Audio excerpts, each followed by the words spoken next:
you're training, you're going out there, you're giving it your all to better set you up for your future. Whether it's your future fights or your future job, it's the same. So with Jazz, we're trying to get to, females. It's very, very similar in construction is a very male-dominated industry. UFC is a male-dominated sport. But what I love about UFC is they always elevate female athletes. Like, female athletes are, main events, right? Where other sports don't do that, right? They kind of segregate female sports. So Jazz is to really speak to the individual, the young women who say, I want to get into a career, but I'm scared to do it because it's just male dominated. Well, Jazz did it, right? Jazz could do it. She's doing it every day and she's killing it.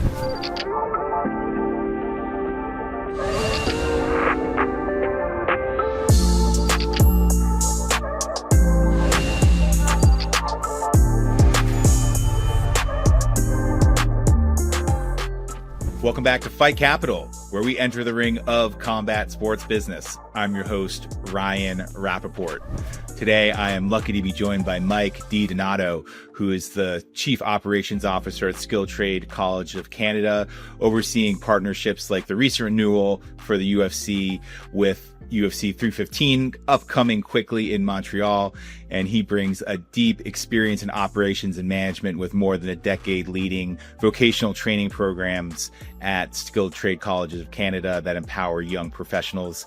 Mike is passionate about leveraging high-impact collaborations, such as his team's partnership with the UFC, to create meaningful opportunity for students entering the skilled trades. Thanks for joining me this morning, Mike. How are you and where are you joining from? I'm great, Ryan. Thank you. That was a great introduction. Thank you. I appreciate it. Again, my name is Mike DiDonato. I'm joining you from Toronto, Canada. Cold Toronto. Yeah, this is the frozen tundra type of year that y'all are having, a time of year as well. So, Mike, just would love for, you've been with Skilled Trade Colleges since 2012. Can you just give me a little bit of your background and just anyone who's not familiar with Skilled Trade Colleges of Canada, just a little bit background on the company as well? Yeah, absolutely. My background, I come from an operations intensive career and background. I was in telecommunications for 15 years. In a variety of operation roles and management roles. I found myself downsized about 13 years ago. And I took a job with Skilled Trades College. We were just a small one location school about to open their second.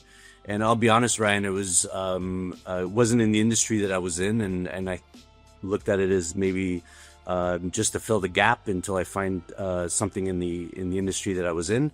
And I literally never turned back. It's been such a fun experience watching the school grow from, one small campus to 8 across the GTA. By the end of this year, we'll have 10 campuses.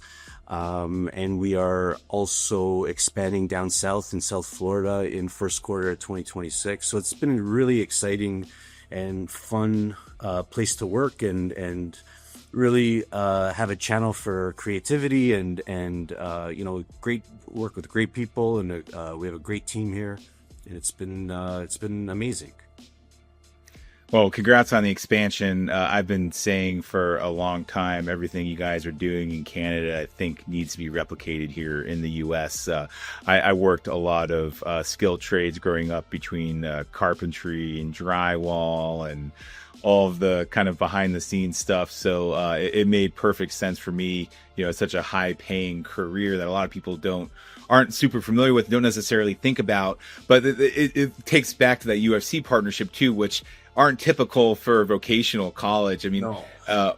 Why did STC choose combat sports as a strategic marketing move? Ultimately, Ryan, it's about understanding where your demographic is spending their time and their eyeballs, right? How do you get in front of young people?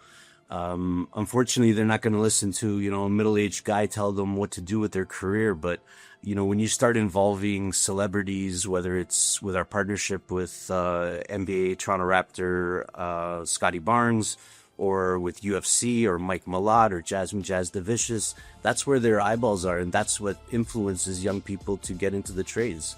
So just getting that message out to young people that, yes, like you said, trades is a very viable career path. It pays very well. You can support your family. Opportunities are endless. You can be a trades worker. You can open your own business.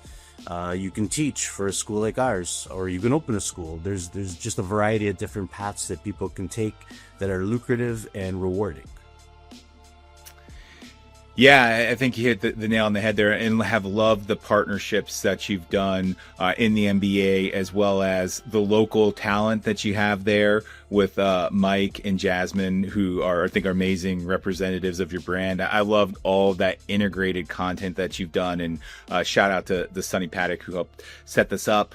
Can you talk to me a little bit about that measurable impact that you've seen from sponsoring these UFC events, and what gets you excited for events like we have upcoming with UFC 315 in Montreal? Well, our first kind of go at sponsoring an event, like a specific event, was UFC 297 in Toronto last January of 2024. And, like that was our first time at it. And when we got to the venue and we saw our logo out there and we saw our in-venue commercials, we heard Bruce Buffer reading our tagline. It was just like... It was wild. It was like such a great experience, and I can't tell you how many people came to me after that and said, we saw you on the pay-per-view, we saw your logo, we saw you at the event, and I was having people text me while we were at the event saying, I see you on TV, I see you sitting there, and it's just, coming from a small school environment, 1-2 campuses, and us having to knock on people's door and tell people who we are, and now people are telling us, hey, we saw you and we see you, and it's just it's a crazy experience.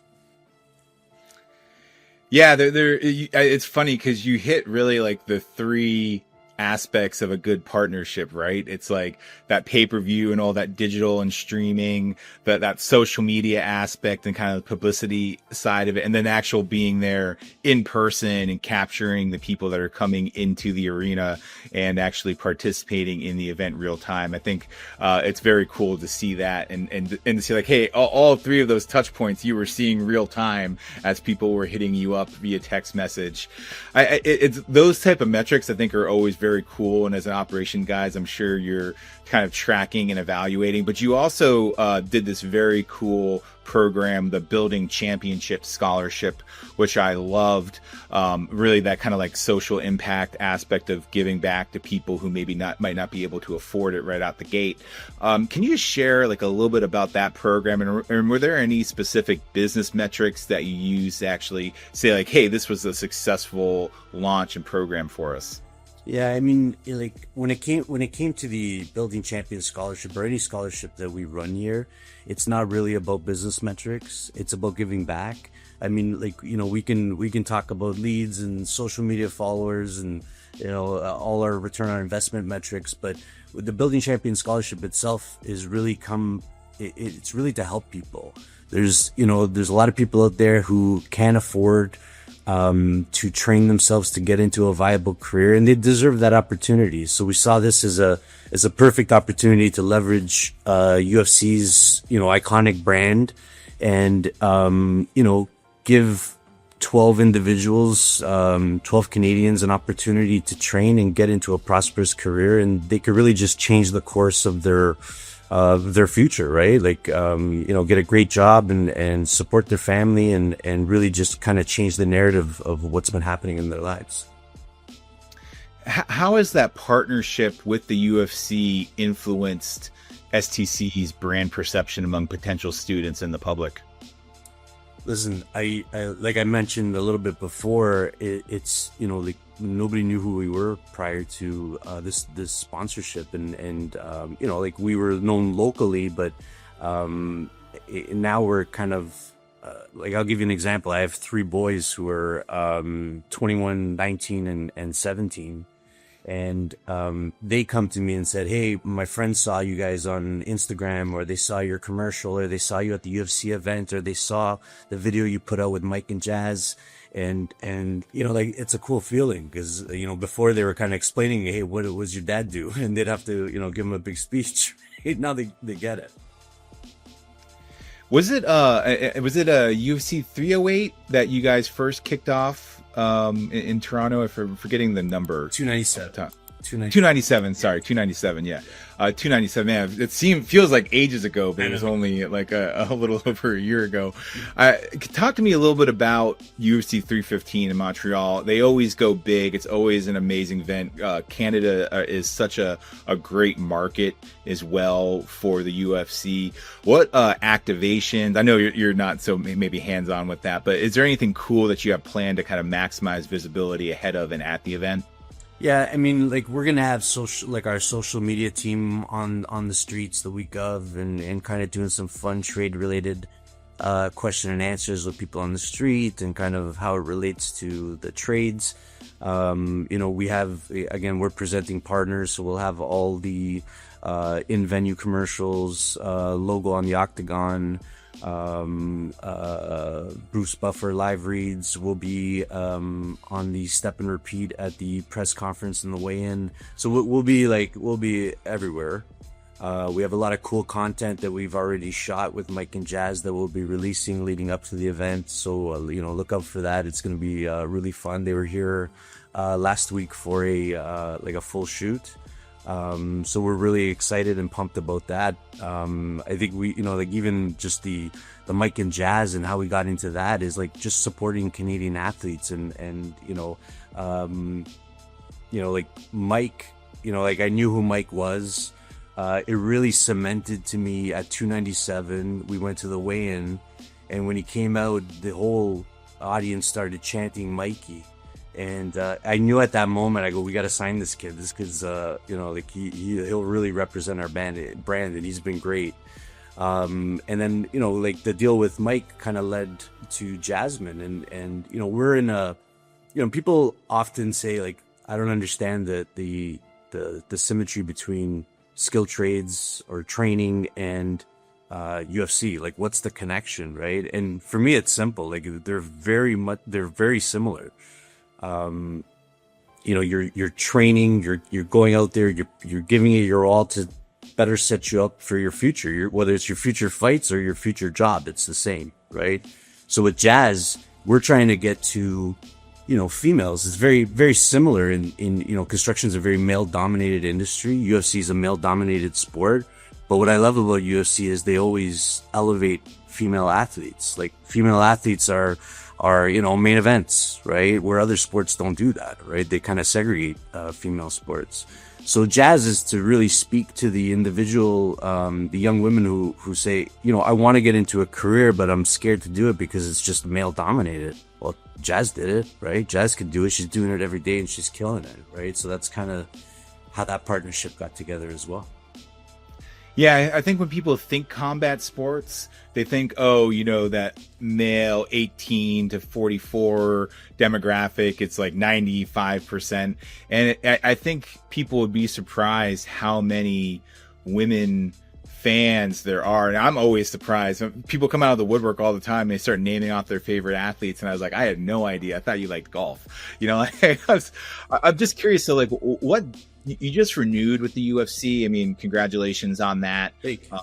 What data or feedback led to have you renew the UFC collab? Listen, it for us, it was a no-brainer. I mean, we knew very early on that we would be continuing this partnership, and we're excited to do so. The success of the Building Champions Scholarship really cemented it.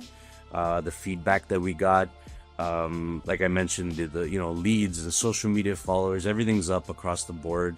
And then just more importantly, anecdotally, like just people coming up to us and saying, hey man, I saw your commercial. Hey, I saw the partnership. Hey, that's cool. They kind of want to come here and see it. Like UFC was kind enough to send us the cutout of the mat, from 297, and we framed it and put it in our lobby. It's such a talking point when students come in or prospective students come in.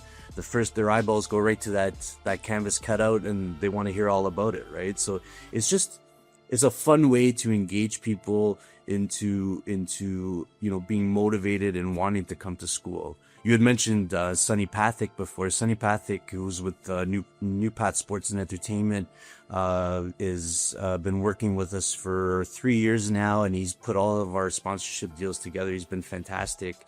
How we originally when we were just talking to the UFC before we signed our first contract with them, Sonny had the idea of putting, like, we have TVs out in the shop where the students work, and we would put on fights and just kind of see the reaction, right? At lunchtime, just see if anybody was paying attention. All of a sudden, you'd see like a group of guys just hanging around the TV, eating their lunch, watching the fights. So it's like, I think we're on to something. So let's get this done. That's really cool. I know, just knowing a few people over the UFC, they do such a good job of taking care of their clients, and particularly the night of the fights. What's been the most memorable experience that you've had related to working with the UFC so far? It's a great question. Probably, again, the first fight at 297, we had, I was actually at the weigh-ins. We had an opportunity to spend 15-20 minutes with Dana, and he told us all about his first job in construction, which was in paving, and how he respects construction immensely, and he mentioned that it was the hardest job of his life, right? Because it was, it's hard work but rewarding work, and you can make a good living at it, and it's good, honest work. So just hearing that insight, because you don't think, okay, you think of Dana today, but you don't think of Dana when he was 18, 19 years old and struggling to get by like the rest of us. But he was on a construction site, and he's got a great respect for the trade. So that was definitely interesting. That's so cool. That's a new one, actually. I hadn't heard that one previously, and I knew that he was working at the Boston Harbor Hotel and Marina as a bellboy before he went out to Las Vegas. But to know that he was slinging stone beforehand, I think part of that is fulfilling for me. I don't know. I mean, he's a blue collar guy, but I like to know that he had his nose to the grindstone too. Looking ahead, what can we expect from the future in this brand partnership and the relationship between STC and the UFC? Well, in terms of what does the future hold, we're just in the works right now, planning the second Building Champions scholarship. We're hoping to elevate it like we do with all of our scholarships every year. We just try to make it a little bit better and help more people. We'll have presence at if there's a fight night later in the year in Canada as well. And then once we open in the States, we're looking at partnerships in the States as well with the UFC. Exciting. Yeah, it's a great way to land domestically too, with a brand and the connections that the UFC has. So just want to say, Mike, real quick, kudos to you and the team for the real forward thinking aspect of doing this relationship. It's one of these type of relationships the UFC can be like, hey, look, we're thinking out of the box in our sponsors, but we're also bringing value to those sponsors. And it's been very cool to see the relationship evolve and continue to move on. So thanks. I love people who are supporting the athletes in the combat sports world, and really cool to see you and the team continuing to do that. Thanks, Ryan. I appreciate it. I appreciate all your support. I know this has been a long time coming, but I'm glad we were able to sit down and do this.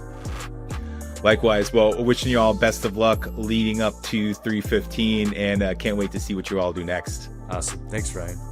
Thank you.